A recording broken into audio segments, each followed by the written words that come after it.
ಅವನಿಗೊಂದು ಓಡಾಟಕ್ಕೆ ತಿರುಗಾಡಕ್ಕೆ ಒಂದು ರಥ ಕೂಡ ಕೊಡ್ತಾನೆ. ಆ ಕಾಲದಲ್ಲಿ ರಥ, ಈ ಕಾಲದಲ್ಲಿ ಸರ್ಕಾರಿ ಜೀಪು. ಹಲ್ಲೆಲೂಯಾ. ಈಗ ಐಗುಪ್ತ ದೇಶವೆಲ್ಲ ಯಾರ ಒಂದು ಆಧೀನದಲ್ಲಿದೆ? ಆದರೆ ಯೋಸೇಫನ ಒಂದು ಆಧೀನದಲ್ಲಿ ಐಗುಪ್ತ ದೇಶ ಇದೆ. ಯೋಸೇಫ ಏನ್ ಹೇಳ್ತಾರೆ ಅದನ್ನ ಪ್ರಜೆಗಳನ್ನ ಕೇಳಬೇಕು, ಅದನ್ನೇ ಅದರ ಪ್ರಕಾರ ಮಾಡಬೇಕು. ಹೇಳ್ಬೇಕು ಐಗುಪ್ತ ದೇಶದಲ್ಲಿ ಯಾರ ಆಧೀನದಲ್ಲಿದೆ? ಈಗ ಒಂದು ಸಾಲ ಆಲೋಚನೆ ಮಾಡ್ರಿ, ಇಂಥ ಒಂದು ದೊಡ್ಡ ವ್ಯಕ್ತಿಗೆ ಅಂತ ಒಂದು ಕೆಟ್ಟ ಕ್ಯಾರೆಕ್ಟರ್ ಇದ್ದಂತ, ಕೆಟ್ಟ ಸ್ವಭಾವದಲ್ಲಿ ಇದ್ದಂತ ಅದ್ರ ಮಗಳನ್ನ ಯಾಕೆ ಮದುವೆ ಮಾಡ್ತಾರೆ ಅವರು? ಆಲೋಚನೆ ಮಾಡಿ ಹೋಗ್ರಿ. ನಿಮಗೆ ಕೂಡ ಅನೇಕ ಮಂದಿ ಮಕ್ಕಳಿದ್ದಾರಲ್ಲ, ಇದನ್ನು ಸಂಬಂಧ ನೋಡಕ್ ಹೋದ್ರೆ ಬಣ್ಣ ಚೆನ್ನಾಗೈತೆ, ಬಡ ಏನ್ ಚೆನ್ನಾಗಿಲ್ಲ, ಪರಮೇಶ್ವರಕ್ಕ ಸಿದ್ದಪ್ಪಗ ಹೆಣ್ಣು ನೋಡಕ್ ಹೋಗ್ತೀವಿ, ನಟ ನೋಡಿ ಮಳ ಹಾಕ್ತೀವಿ, ಯಾರಿಲ್ಲ ಹುಡುಗ ನೋಡಿ ಮಳ ಹಾಕ್ತೀವಿ.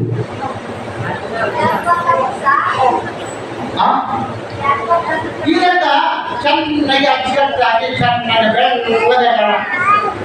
ಸ್ವಭಾವ ಚೆನ್ನಾಗಿಲ್ಲ, ಅದ್ರಲ್ಲಿ ಮದುವೆ ಮಾಡ್ಕೊಂತೀಯ? ನಿಮಗೆ ನನಗೆ ಆಸ್ತಿ ಪ್ರಾಮುಖ್ಯವಲ್ಲ, ಬೆಳ್ಳಿ ಬಂಗಾರಗಳು ಪ್ರಾಮುಖ್ಯವಲ್ಲ. ಇವತ್ತು ಆಸ್ತಿ ಇರ್ತದೆ, ನಾನು ಹೋಗ್ತದೆ, ಆದರೆ ನನ್ನ ಮನೆಗೆ ಬರುವಂತ ಸೊಸೆ ಹೇಗಿರ್ಬೇಕು? ಪರಿಶುದ್ಧರಾಗಿರ್ಬೇಕು. ಅನೇಕ ಇದಕ್ಕೆ ನಮ್ಮ ಯಜಮಾನರು ಮಾತಾಡ್ತಾರೆ, ಸಾವು ಸುಳ್ಳು ಹೇಳಿ ಮದುವೆ ಮಾಡುವಂತ. ಆದ್ರೆ ಬೈಬಲ್ ಹೇಳ್ತದೆ ಇದ್ದದ್ದು ಇದ್ದಂಗೆ ಹೇಳಿ ಮದುವೆ ಮಾಡುವಂತ.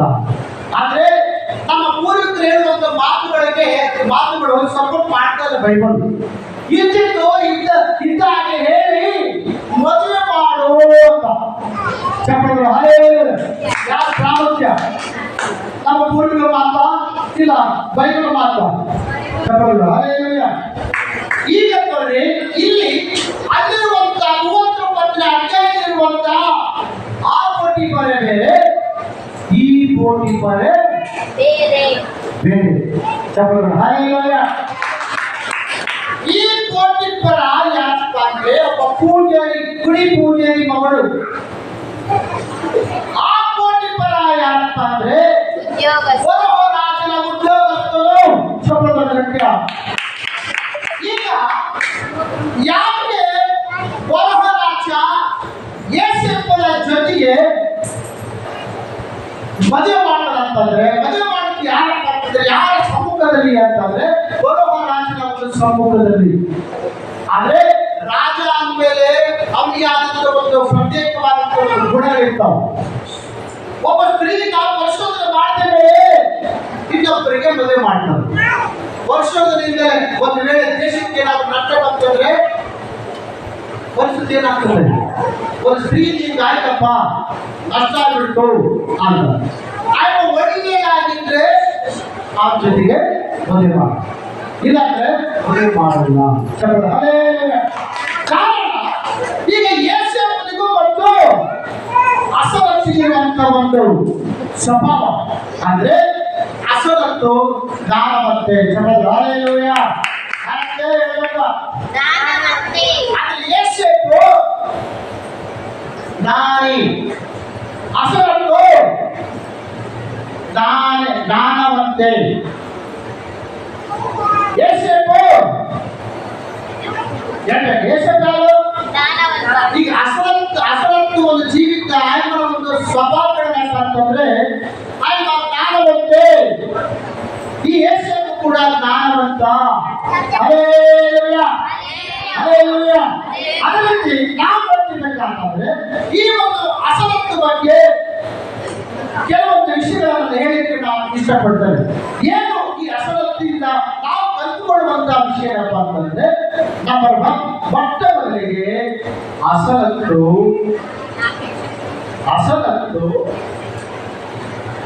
ಯಾರಪ್ಪ ಅಂತಂದ್ರೆ ಒಬ್ಬ ವಿಗ್ರಹಾರಾಧನೆ ಮಾಡುವಂತ ಒಬ್ಬ ಸ್ತ್ರೀ. ಅಂದ್ರೆ ನಾತು ಎನ್ನುವಂತ ದೇವತೆಗೆ ಪ್ರಿಯ ಶಿಷ್ಯಳು. ಅಂದ್ರೆ ನಾತು ಎನ್ನುವಂತ ದೇವತೆಗೆ ಪ್ರಿಯ ಮುದ್ದಿನ ಶಿಷ್ಯರು. ಹಲ್ಲೆಲೂಯಾ. ಆದ್ರೆ ಇಲ್ಲಿ ನೋಡಿ, ಒಂದು ಕಾಲದಲ್ಲಿ ವಿಗ್ರಹಾರಾಧನೆ ಮಾಡಿದಂತ ಈ ಅಸನತ್ತು ತನ್ನ ತಂದೆಯ ಒಂದು ಪವಿತ್ರವಾದಂತಹ ಒಂದು ದೇವಸ್ಥಾನದಲ್ಲಿ ಅರ್ಚಕ ವೃತ್ತಿಯಿಂದ ಆ ದೇವತೆಯನ್ನು ಆರಾಧನೆ ಮಾಡಿರುವಂತ ಈ ಅಸನತ್ತು ಈಗ ನೋಡಿ, ಈ ಯೇಸು ಮಾಡುವಂತ ಭಕ್ತಿ ವಿಧಾನವೇ ಬೇರೆ, ಅಸನತ್ತು ಮಾಡುವಂತ ಭಕ್ತಿ ವಿಧಾನವೇ ಬೇರೆ, ಒಂದಕ್ಕೊಂದು ಸಂಬಂಧವಿಲ್ಲ. ಏನ್ರಿ ಅಸನತ್ತು ಏನ್ ಮಾಡ್ತಾರೆ? ಈಗ ಅಸನತ್ತು ಪೂಜೆ ಮಾಡ್ತಾರೆ. ಯೇಸು ಏನ್ ಮಾಡ್ತಾರೆ? ಈಗ ಏನಿದ್ರೆ ಕಣಕಾಲ ಹಾಕಿ ನಾನು. ಆದ್ರೆ ಈ ಅಸನತ್ತು ಒಂದು ಭಕ್ತಿಯ ಒಂದು ವಿಧಾನಕ್ಕೂ ಯೇಸುವಿನ ಒಂದು ಭಕ್ತಿಯ ಒಂದು ವಿಧಾನಕ್ಕೂ ಬಹಳ ವ್ಯತ್ಯಾಸವಿದೆ. ಹಲ್ಲೆಲೂಯಾ. ಏನ್ ಮಾಡ್ತಾರೆ ಇಲ್ಲಿ? ಈ ಒಂದು ಅಸನತ್ತು ಒಂದು ದೇವತೆಯ ಮೇಲೆ ಆಧಾರ ಪಡುತ್ತದೆ. ಆದ್ರೆ ಯೇಸುವನು ಈ ಭೂಮಿ ಆಕಾಶಗಳನ್ನು ನಿರ್ಮಾಣ ಮಾಡಿದಂತ ದೇವರನ್ನೇ ಎದುರು ನೋಡ್ತಾ ಇದ್ದಾರೆ. ಹಲ್ಲೆಲೂಯಾ. ಆದ್ರೆ ಅಂತ ಒಂದು ಸ್ವಭಾವವಿದ್ದಂತ ಈ ಅಸನತ್ತು ತನ್ನ ಹೃದಯವನ್ನ ಯೇಸುವನ್ನು ಆರಾಧಿಸುವಂತ ದೇವರ ಕಡೆಗೆ ತಿರುಗಿಸಿಕೊಂಡಳು.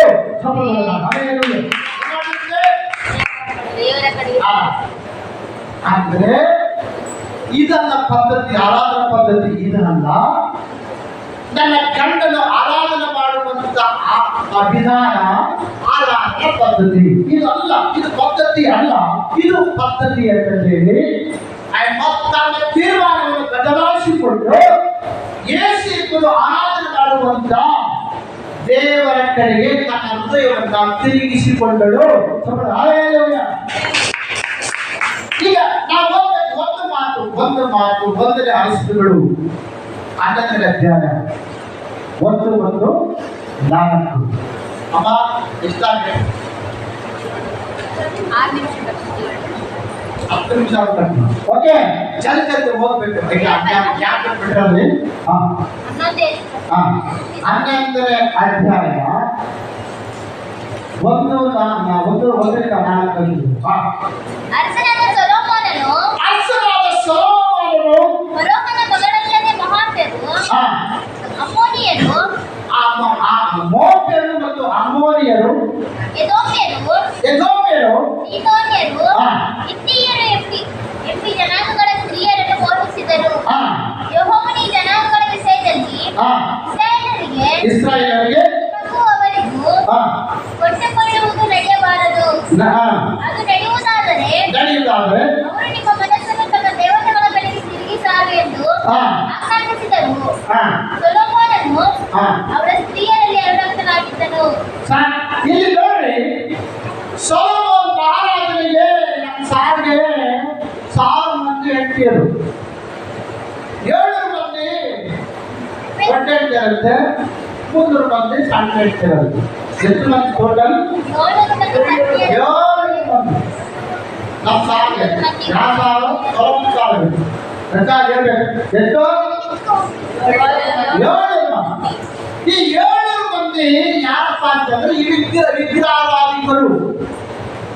ಈಗ ಸೊಲೊಮೋನ್ ಯಾರಪ್ಪ ಅಂದ್ರೆ ಈಗ ದೇವರನ್ನು ಆರಾಧಿಸಿದಂತ ಒಬ್ಬ ಭಕ್ತ, ಪರಲೋಕ ದೇವರನ್ನು ಸಂತೋಷಪಡಿಸಿದಂತ ಒಬ್ಬ ಭಕ್ತ. ಆದ್ರೆ ಯಾವಾಗಾದ್ರೂ ಇದು 1000 ಮಂದಿನ ಮದುವೆ ಮಾಡಿಕೊಂಡು, ಅನ್ಯರನ್ನ ಮದುವೆ ಮಾಡಿಕೊಂಡು, ಈ ಅನ್ಯ ಧರ್ಮಪತ್ನಿಯರೆಲ್ಲ ಸೇರಿಕೊಂಡು ನಿಜವಾದಂತ ದೇವರ ಕಡೆಗಿದ್ದಂತ ಮನಸ್ಸನ್ನ ಎತ್ತ ತಿರುಗಿಸಿಬಿಟ್ಟರು, ವಿಗ್ರಹಾರಾಧನೆ ಕಡೆಗೆ ತಿರುಗಿಸಿಬಿಟ್ಟರು. ಈಗ ಅಲ್ಲಿ ಅಸನತ್ತು, ಇಲ್ಲಿ ಹೆಣ್ಮಕ್ಳು ಮಾಯ. ಮಾಯ ಹೆಣ್ಮಕ್ಳು ಮಾಯ ಎತ್ತ ತಿರುಗಿಸಿಬಿಟ್ರಂತೆ ಸೊಲೊಮೋನನ ವಿಗ್ರಹಾರಾಧನೆ ಕಡೆಗೆ ತಿರುಗಿಸಿಬಿಟ್ಟರು. ಇಲ್ಲಿ ಆ ಸೊಲೊಮೋನನ ಹೆಂಡತಿಯರು ಸೊಲೊಮೋನನಿಗಿದ್ದಂತ ದೇವರಿದ್ದಂತ ಒಂದು ಪ್ರೀತಿಯನ್ನ ಅದನ್ನ ಕತ್ತರಿಸಿ ವಿಗ್ರಹಗಳಿಗೆ ತಿರುಗಿಸಿದ ಹಾಗೆ ಈ ಅಸಲತ್ತು ಆ ರೀತಿ ಮಾಡಲಿಲ್ಲ.